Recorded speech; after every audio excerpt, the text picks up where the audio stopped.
அல்லேலூயா.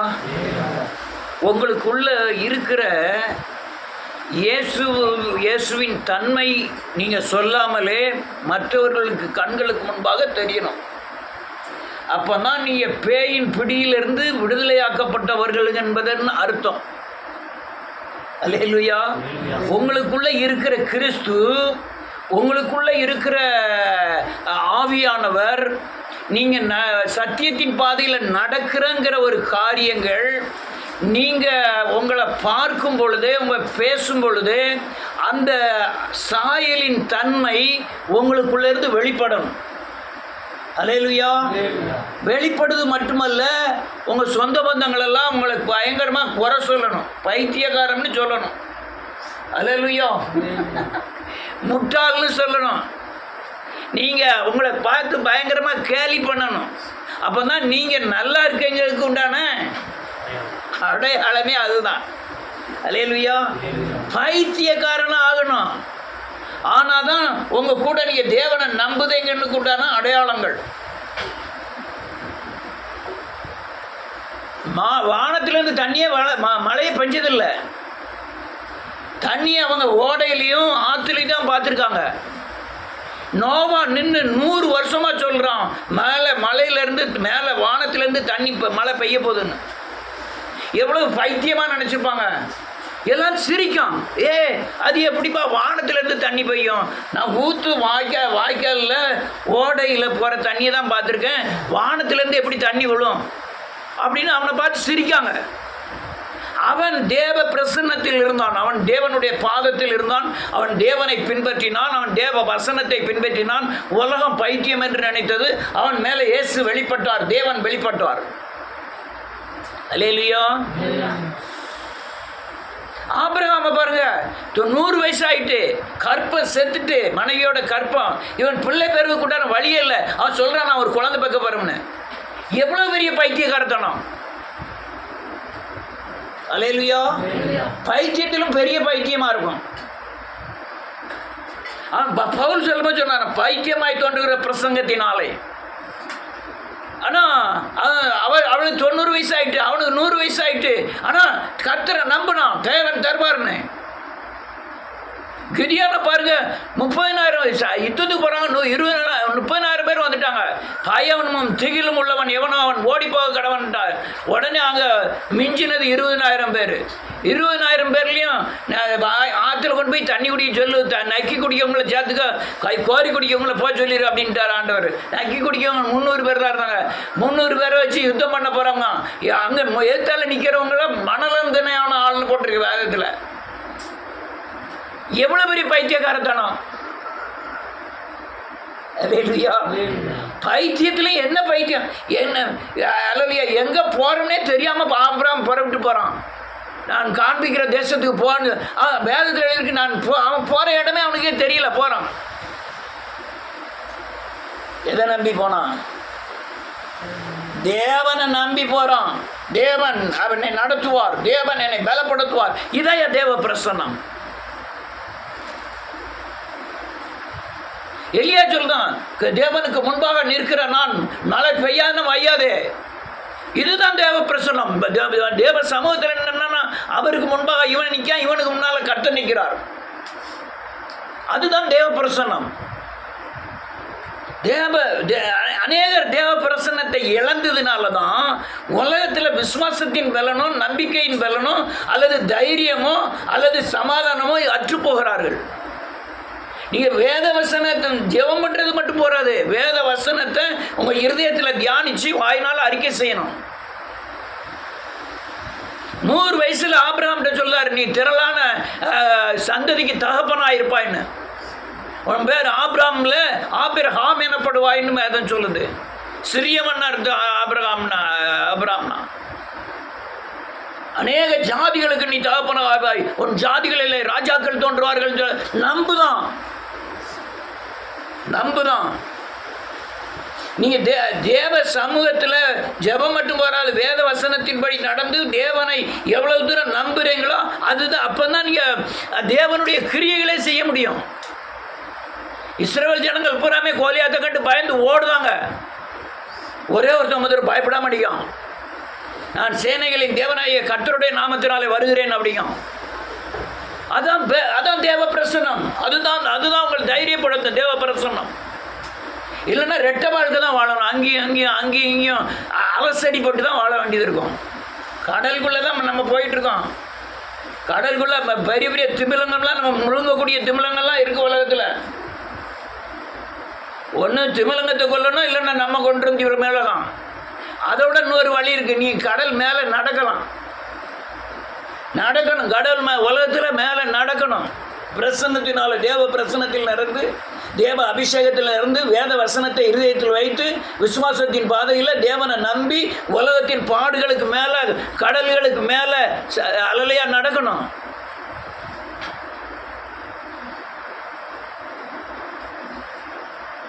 ஆனால் அந்த தேவ பிரசன்னத்தை உணர்கிற ஆட்களும் நான் இப்போ பேசுகிறத வெளியே யாருமே கேட்க மாட்டேங்காங்கன்னா இந்த போதனை தெரியல, விவரம் தெரியல. உலகத்தில் 100 மடங்குல 70 மடங்கு தண்ணி இருக்கு. தண்ணி இருக்கா? 30% தான் நிலமே, 100%. ஆனால் அங்கே பஞ்சம், தண்ணிக்கு பஞ்சம். இந்தியாவிலையும் தண்ணிக்கு பஞ்சம் எத்தனை இடங்கள்ல. ஏன் அந்த தண்ணியை வாங்கி கோரி குடிக்க வேண்டியதானே?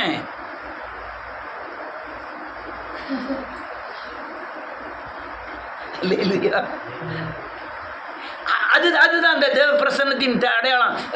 தேவ பிரசன்னம் நிறைஞ்சிருக்கு. யாரு அதை ஏற்றுக்கொள்ளுகிறாரு? அந்த அதுதான் அவங்க வாழ்க்கையை வழி நடத்தும். தேவ பிரசன்னம் சமூகம்னு சொன்னான் மோசே. உங்களுடைய சமூகம் எனக்கு முன்பாக போகலன்னா என்னை அனுப்பாதிருமா ஆண்டவரே, என்னை போக சொல்லாதையும்.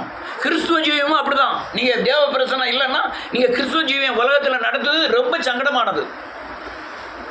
அல்லேலூயா, ரொம்ப சங்கடமானது. ஐயா நான் இப்போ நல்லா இருக்கேனே, நல்லா இருப்பீங்க. இந்த கொஞ்சம் இருக்கிறதுனால கொஞ்சம் சமாதானமும் கொஞ்சம் கஷ்டமும் கொஞ்சம் இப்படி போயிட்டு இருக்கு. ஆனால் நீங்கள் தேவ பிரசன்னத்தில் நிறைந்திருந்தீங்கன்னா, அல்லேலூயா, நன்றியோடு கூட துதிக்கிறேன், நிறைஞ்சிருந்தீங்கன்னா உங்களுக்கு இந்த உலகத்தின் பாடுகள் உங்களை மேற்கொள்ளாது.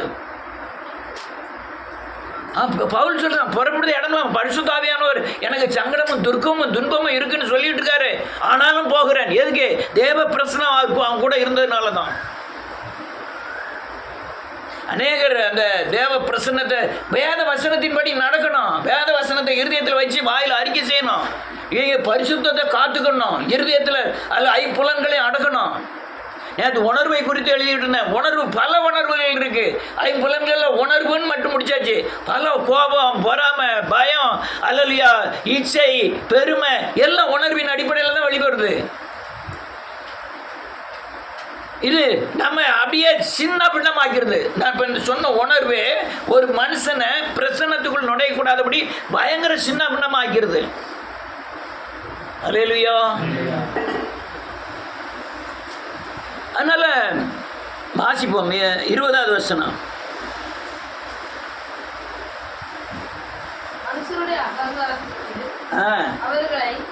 சமூகத்தின் மறைகளை மறைத்து நாவுகளின் சண்டைக்கு அவர்களை விலக்கி ஒரு கூடாரத்திலே ஒளித்து வைத்து காப்பாற்றுகிறீர். வேதம் தெளிவா சொல்லுது. சமூகம் என்ற பிரசன்னம் என்ற கூடாரத்திலே மனுஷனுடைய அகங்காரத்திற்கும் மனுஷனுடைய யுத்தத்திற்கும் உன்னை பாதுகாக்கிறார். அல்லேலூயா. மனுஷனுடைய யுத்தங்களுக்கு பாதுகாக்கிறார். உங்களை சிந்தனைகளை ஒருமுகப்படுத்தவே தெரியலையே.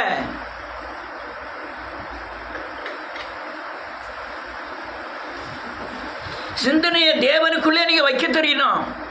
வச்சுக்கிட்டாதான் உங்க தேவ பிரசன்னம் உங்களுக்குள்ள நிற்கும். பாவம் மேற்கொண்டது, பாவம் செய்யாத ஆளை ஒருத்தரும் கிடையாது. உடனே மனம் திரும்பி தேவனுக்குள்ள வந்தாதான் பிரசன்னம் நிற்கும். வேத வசனத்தில் ஆண்டவர் இருக்கிறாருன்னு விசுவாசிச்சு வேத வசனத்துக்கு பயந்து நடந்தாதான் தேவ பிரசன்னம் உங்களுக்குள்ள நிற்கும். அல்லேலூயா. இல்லைன்னா நிற்காது.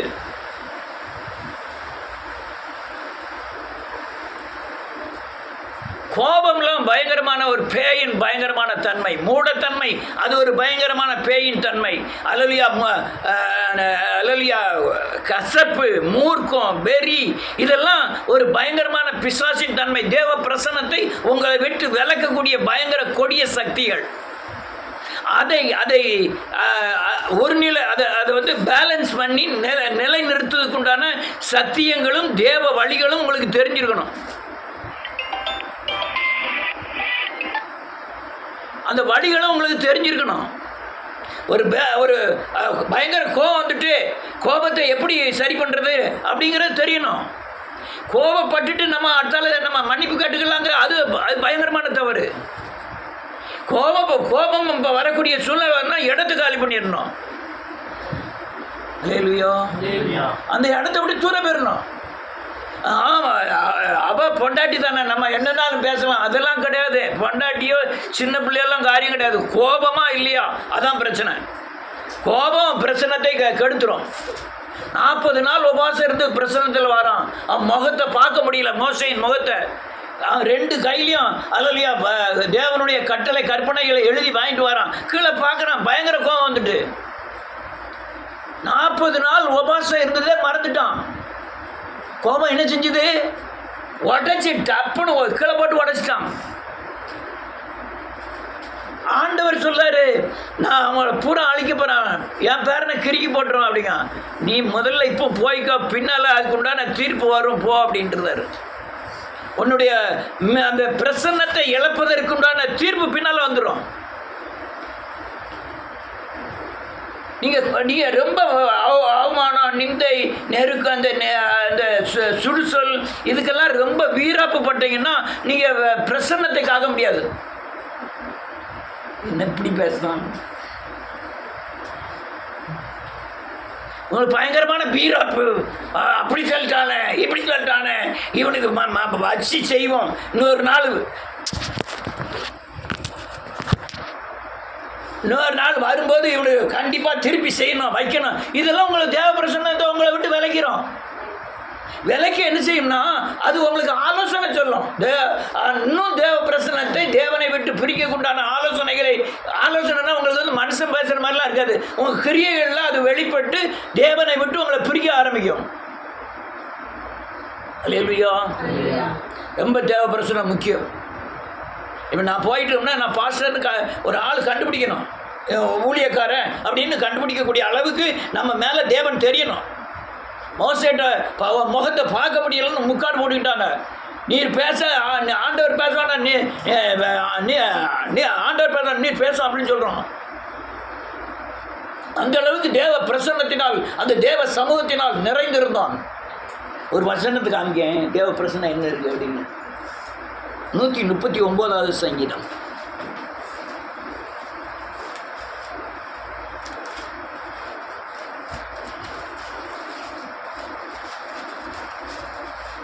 வாசிக்கலாம் 1லேருந்து.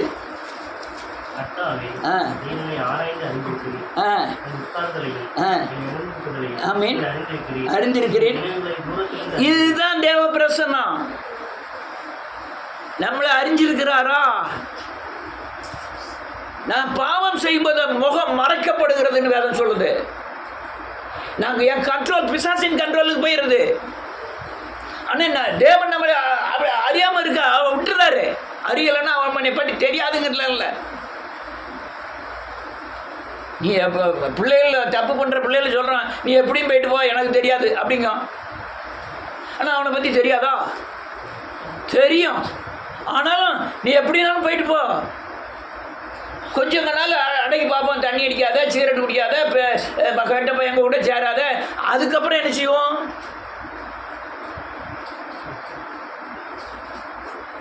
ஃப்ரீ கால் தான், ஃப்ரீயாக போயிட்டு இருக்கான்னு தான். அவனுக்கு தெரியும், அப்பா அம்மாவுக்கு தெரியும். அவன் தண்ணி அடிக்கிறான், சிகரெட் அடிக்கிறான், கெட்ட பையங்க கூட சேர்றான், செல்லெல்லாம் பயங்கரமாக பார்க்கான்னு தெரியும். நம்ம இன்னும் என்ன செய்ய? அதே மாதிரி தான் அவர் நான் சகலமே என்ன செய்கிறாரு, அறிந்திருக்கிறார்.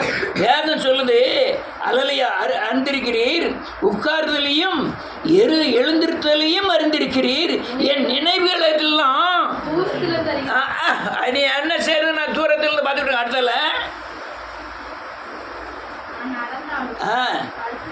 ஆமீன். சூழ்ந்து இருக்கிறீர். அதுதான் பிரசன்னம்.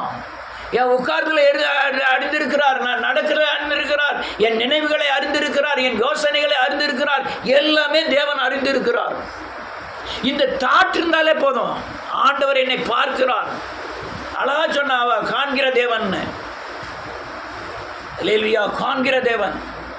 இது நீ எப்படியோ தெரியல, வாயெல்லாம், வாய், கண்ணு, அல்லேலூயா, காது, இதெல்லாம் ரொம்ப அடக்கணும். அடக்கி தேவனுக்குள்ள உங்களுக்கு, அதுதான் இடுக்கமான வாசல், அதுக்குள்ள நடக்கிறதுக்கு பழகணும்.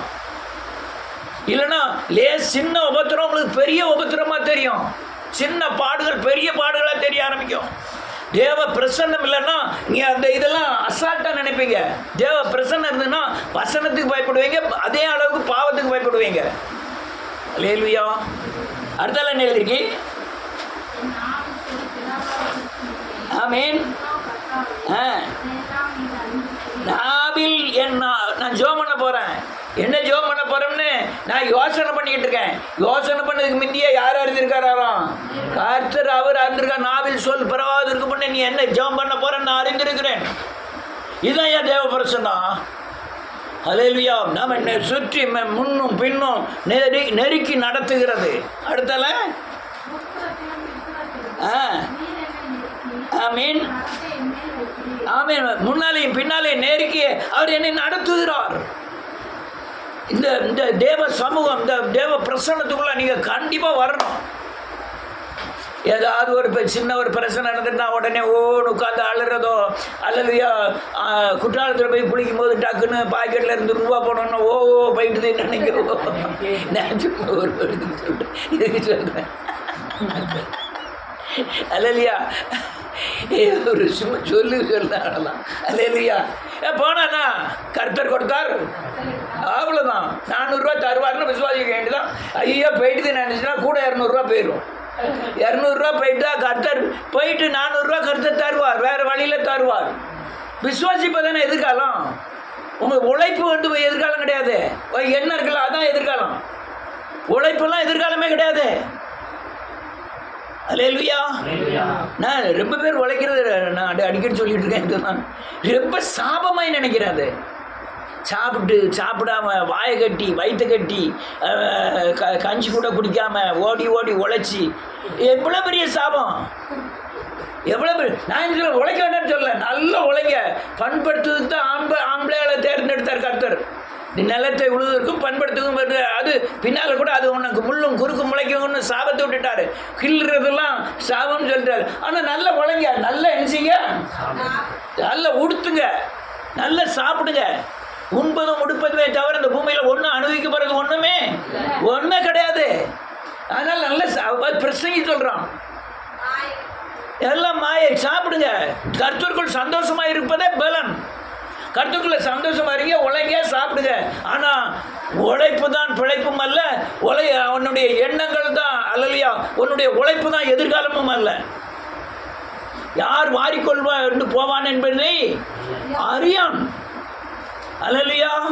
அதனால தான் உங்க எண்ணத்தில் ஆண்டவர் என்னை பாதுகாப்பார், ஆண்டவர் என்னை ஆசீர்வதிப்பார், ஆண்டவர் என் பிள்ளைகளை நல்ல படிக்க வைப்பார், ஆண்டவர் என் குடும்பத்தை காப்பார். இந்த விசுவாசத்தின் அறிக்கை தான் உங்க எதிர்காலமே அதில் தான் இருக்கு. அல்லேலூயா. அதில் தான் இருக்கு. என் தேவன் என்னை காப்பார். அநேக காரியங்கள். ரைட். அடுத்தால 5வது வசனம் 6. ஆமீன். இந்த அறிவெல்லாம் எனக்கு ரொம்ப எட்டாதான் இருக்குயா. அவர் தேவ பிரசன்னம் செய்கிற காரியங்கள். அல்லேலூயா. நீ தேவ பிரசன்னத்தை வந்து மோசேட்டு தான் ரொம்ப பார்க்குறான். மோசே அடிக்கடி தேவனை போய் சந்திக்கிறான். ஏன் மோசேட்டு அதிகமாக இருந்தது அப்படின்னு நீங்கள் கேட்டிங்கன்னா, 6 லட்சம் பிசாசை நடத்துவதற்கு ஒரு மனுஷன் தேவைப்படுறான். 6 லட்சமும் பிசாசு தான்.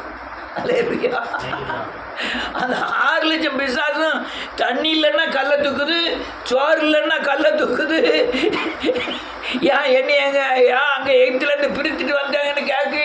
அவ்வளோத்தையும் ஜெயிக்கணும்னா என்ன வேணும்? தேவ பிரசன்னம் வேணும், தேவ சமூகத்தில் பிரசன்னம் வேணும். அல்லேலூயா. இன்னொரு வசனத்தை வாசிப்போம். 16வது அதிகாரம் கடைசி வசனம், 16வது சங்கீதம் கடைசி வசனம். எனக்கு தெரியப்படுத்தினீர். ஆமென். உம்முடைய சமூகத்தில் பரிபூர்ண ஆனந்தமும், ஆமென், உம்முடைய வலது பாரிசத்தில் நித்திய பேரின்பமும் உண்டு. நல்ல கழுங்க. ஜீவ மார்க்கம் என்னது? அல்லேலூயா. நான் என் ஆத்மாவில் நல்ல காணிங்க, என் ஆத்மாவில் ஜீவன் இல்லாமல் இருந்தேன். என் மரண ஆத்மா, நரகத்துக்கு நியமிக்கப்பட்டிருந்த ஆத்மா. நான் மனம் திரும்பி பாவ மன்னிப்பு நிச்சயத்தை பெற்ற உடனே என் ஆத்மாவில் கிறிஸ்து வந்தார். அப்போ நான் ஜீவனை பெற்றேன். அப்போ நான் என்ன ஆத்மா ஆவானேன்? ஜீவ ஆத்மா. இப்போ நான் ஜீவனை பெற்றாச்சு. என் ஆவி ஆத்மா சரீரத்தில் பாவம் இருக்கிறது. இந்த பாவத்தெல்லாம் அழித்து இயேசுவை போல மாறினாதான் நான் பூர்ணப்படுகிறேன். என்ன படுகிறேன்? நான் இப்போ ஒரு கேட்பேன், சொல்லணும், நம்மளை கத்தி கத்தி சொல்லி கொடுக்க சொல்லி. அல்லேலூயா. நாம் பாதி வரை சுத்தமாயிட்டேன், பாதி பரிசுத்தமாயிட்டேன், பாதி இயேசுவை போல மாறிட்டேன். இன்னும் பாதி ஆக வேண்டியது இருக்கு. நான் நடந்துக்கிட்டு இருக்கேன். இந்த மார்க்கம் என்ன மார்க்கம் தெரியுமா? ஜீவ மார்க்கம். எங்கே போகிற மார்க்கம்? ஜீவனுக்கு போகிற மார்க்கம். எங்கே போகிற மார்க்கம்? 1000 வருட அரசாட்சி ஆகிய ஜீவ ராஜ்யத்துக்கு போகக்கூடிய மார்க்கம். இது மதம் அல்ல, வழி. இது வழி, பரலோகத்துக்கு உண்டான வழி. அதனால் நான் ஜீவனை பெற்றிருக்கிறேன். அநேக பாவங்களை அறிக்கை செய்து இயேசுவை போல மாறி இருக்கிறேன். இன்னும் மாற வேண்டிய பகுதி இருக்கிறது. நான் மாறின உடனே அவருடைய பாதத்தில் சென்றடைவேன். அந்த மார்க்கத்தை எனக்கு என்ன செஞ்சீர்? தெரியப்படுத்தினீர். அடுத்தால எழுதியிருக்காரு, உம்முடைய நான் ஒவ்வொரு தடவையும் ஜீவ மார்க்கத்தை அடைவதற்காக மனம் திரும்பி பாவ மன்னிப்பு நிச்சயத்தை பெறும்போது பரிசுத்தாவியானவர் எனக்கு வருகிறார்.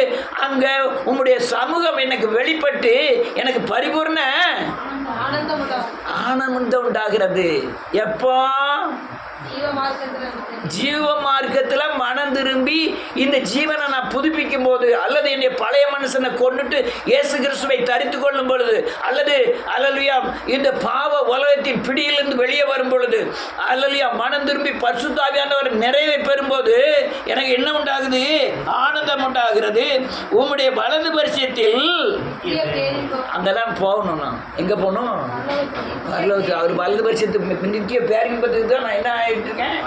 ஆயத்தமாகிட்டு இருக்கேன். அதான் ஜீவ மார்க்கத்தை எனக்கு என்ன செஞ்சிரு?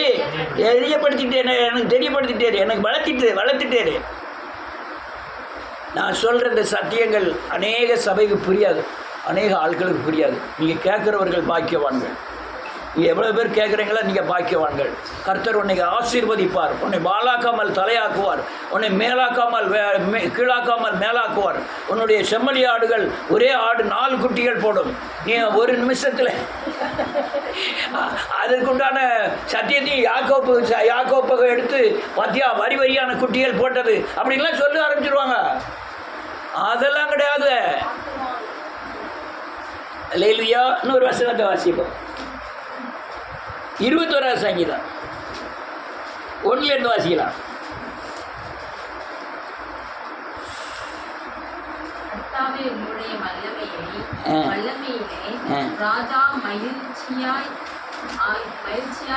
இருக்கிறார்.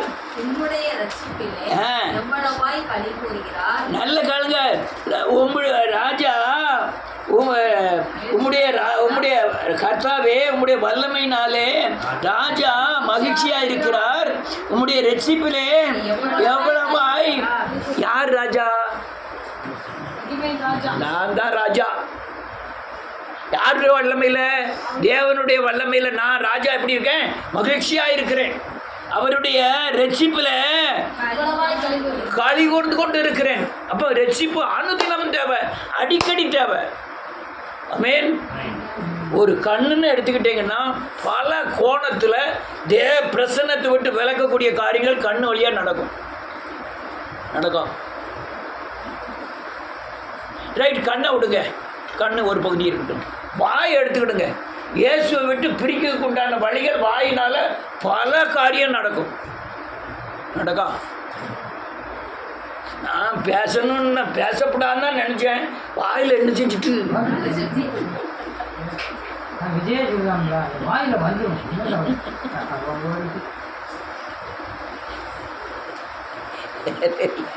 நான் வீட்டுக்காரியை பேசப்படாதுன்னு நினச்சேன், வீட்டுக்காரரை பேசப்படாதுன்னு நினச்சேன்.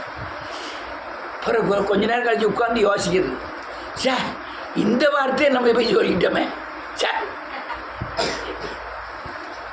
உண்டாகுதா இல்லையா? இது என்னத்தை கெடுக்கும்? தேவ பிரசன்னத்தை உங்களை விட்டு என்ன செஞ்சிடும்? விளைக்கிறோம். அதே மாதிரி காது, அது நான் ரொம்ப பார்த்ததில்ல. இந்த கண்ணும் இந்த உணர்வும் தான் ரொம்ப மோசமாக தெரியும். உணர்வில் மாத்திரம்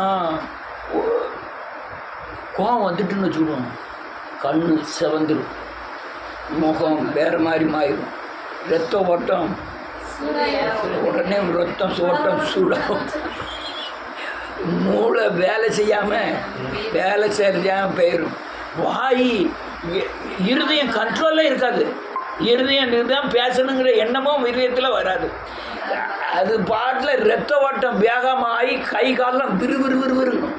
பார்த்துருக்கியா? கோவம் வரும்போது பார்த்துருக்கியா? அப்படி கை காலெலாம் வரும், விறுவிறுவிறுவிறுவிறுன்னு வரும்.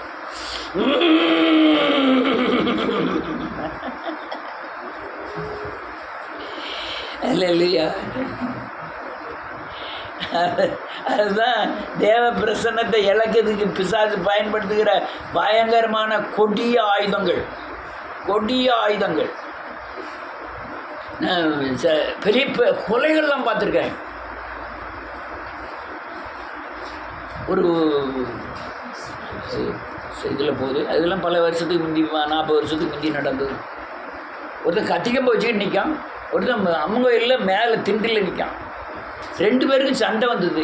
அவன் மேலே நின்று பேசுகிறான், இவன் கீழே நின்று பேசுகிறான். 2 பேருக்கும் அவன் கெட்ட வார்த்தை சொல்லி கடுமையாக பேசுகிறாங்க. டக்குன்னு மேலே உள்ளவன் இவன் மேலே பாயுதம்ட்டு மேலே இருந்து கீழே பாஞ்சாமல, இவன் கத்திக்கம்பு கீழே ஊனி இருந்தவன் டக்குன்னு அந்த நெஞ்சுக்கு நேரம் பிடிச்சிட்டான். குத்தி இங்கே வந்துட்டு அவன் காலில் வந்து அப்படியே விழுந்துட்டான்.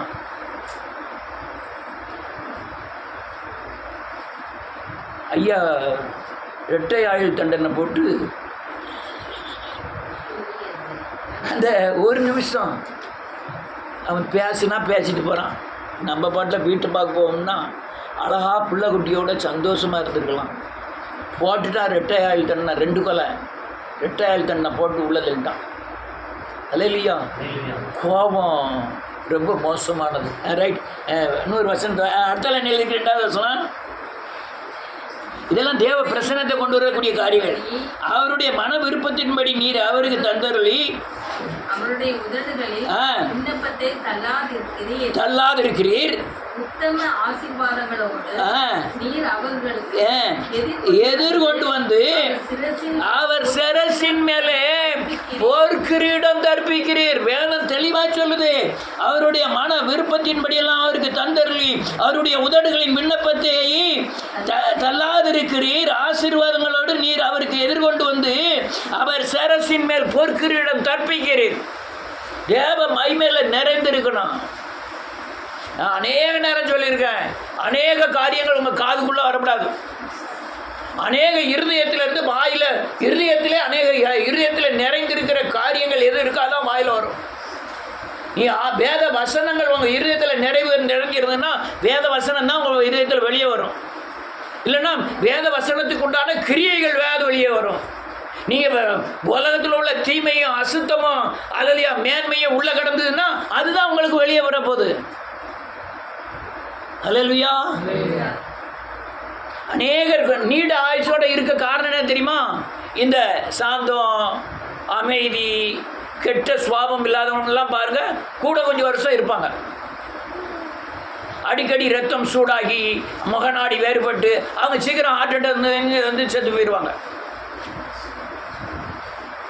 ஆமாம், ப்ரெஷர் வந்துன்னா ஹார்ட் அட்டாக் வந்து செத்து போயிடுவான். யார் இந்த பாக்கியராஜ் போன வாரமாக இப்போ வச்சுட்டான். அப்போ ஏதோ ஒரு பிரச்சனையில் இப்படியே காலம் இருந்துச்சு, கொஞ்சம் சத்தம் போட்டு யார்கிட்ட பேசியிருக்கான், நெஞ்சு வலிக்கிறான், அப்படியே ஆளை விட்டு கொஞ்சம் கோவப்பட்டிருக்கான், அவ்வளோதான், சொல்லி முடிஞ்சுது. வேதம் சொல்லுது, அடுத்த 4வது வருஷம் என்ன சொல்லுது, உம்முடைய கேட்டார், ஆமீன், தீர்க்க ஆயுசை கொடுப்பாரு, ஆமீன், தீர்க்க ஆயுசை கொடுப்பாரு. தேவ பிரசன்னத்தில் இருந்து மாத்திரம் பாருங்க, ஐம்புலன்களை மடக்கி வேத வசனத்தை வாசித்து தேவனுடைய பாதத்தில் இருந்து தேவனோடு பேச ஆரம்பிங்க. உங்களுக்கு தேவ பிரசன்னத்தினால் நிரப்புவார். பெரிய நீண்ட ஜபம், நெடுநாள் உபவாசம் அதே வேண்டாம். ஒரு தேவ பிரசன்னத்தில் உட்கார்ந்து தேவ பிரசன்னத்தை உணர ஆரம்பிச்சிட்டீங்கன்னா கூட நீங்கள் எப்பவும் தேவ பிரசன்னத்தை காத்துக்கொள்ளலாம். அல்லேலூயா.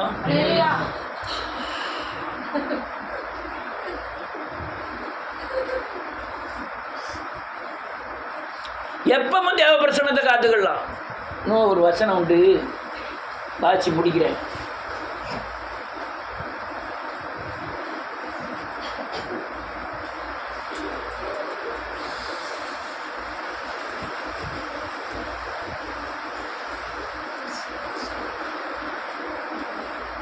சங்கீதம் 9:3 வசனம்.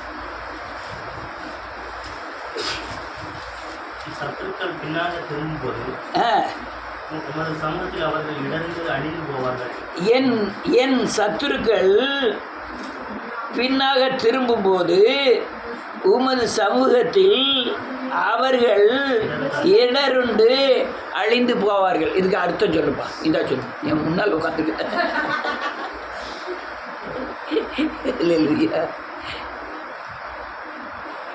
சத்துரு அங்கே போயிட்டு இருக்கான்,